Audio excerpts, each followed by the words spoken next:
अस्सलाम वालेकुम। उम्मीद है सब खैरियत से होंगे। तो आज की नई रेसिपी के साथ मैं आपकी खिदमत में हाजिर हूँ। तो आज हम बनाने जा रहे हैं बहुत ही मज़ेदार और बहुत ही यूनिक हलवा कद्दू और गोश्त का सालन, जो कि बहुत ही मज़ेदार होने वाला है। तो ये बनाना बहुत ही आसान है। इसके लिए ले लिया था मैंने आधा कप ऑयल और उसके अंदर डाल लिया था बारीक कटा हुआ प्याज, और उसके साथ ही मैं डाल दूँगी खड़े मसाले, यानी कि एक दालचीनी का टुकड़ा, एक बड़ी इलायची, 2 लौंग और 3 से 4 काली मिर्चें।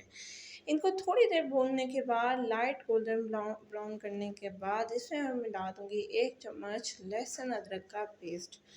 तो ये रेसिपी आज की आप पूरी वॉच कीजिए, बहुत ही मज़ेदार होने वाली है। कोई भी स्टेप मिस नहीं कीजिए ताकि हमारी रेसिपी आपको पूरी मिल सके और आप भी इंजॉय कर सकें। बनाएँ और अपनी फैमिली को खिलाएँ। तो यहाँ पे लहसुन अदरक को भूनने के बाद मैंने उसमें मिला दिया था थोड़ा-सा पानी, और उसके बाद मैंने इसमें मिला दिया था 1 लार्ज साइज़ का टमाटर। टमाटर को भूनने और सॉफ्ट करने के बाद इसमें मैंने मिला दिया था गोश्त। गोश्त को हमने अच्छे से भून लेना है, और इसे बहुत ही अच्छे से भूनने के बाद हमने इसमें मिला देने हैं मसाले, यानी कि नमक, मिर्च, हल्दी और दादड़ी मिर्च। तो यहाँ पे गोश्त को मैंने अच्छे से ढक दिया था ताकि ये और थोड़ा-सा सॉफ्ट हो जाए। तो यहाँ पे हम मिला देते हैं मसाले। तो यहाँ पे देखिए कि मैंने मिला दिया है सबसे पहले दादड़ी मिर्च, इसकी जगह आप लाल मिर्च का इस्तेमाल भी कर सकते हैं।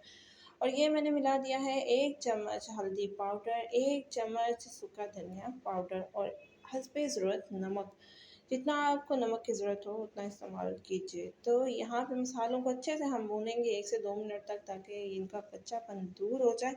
और यहाँ पे एक ख़ास बात मैं आपको बताती चलूँ कि मैंने यहाँ पे कर लिया था पानी गरम, ताकि मैं कद्दू में, यानी हलवा कद्दू में डाल सकूँ और हमारा गोश्त भी इजीली गल जाए और हलवा कद्दू भी आराम से गल जाए। तो यहाँ पे हलवा कद्दू मैंने गोश्त को भूनने के बाद मिक्स कर दिया था, और उसमें मिला दिया था मैंने पानी।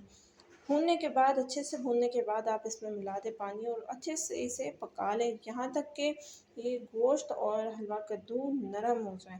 तो यहाँ पे आपको बताती चलूँ कि हमारी रेसिपीज़ अगर आपको अच्छी लगे तो हमारे चैनल को सब्सक्राइब कीजिए, लाइक कीजिए और शेयर कीजिए ज़्यादा से ज़्यादा, ताकि हमारी रेसिपीज़ आगे तक पहुँच सकें और आपके तक ज़्यादा से ज़्यादा पहुँच सकें।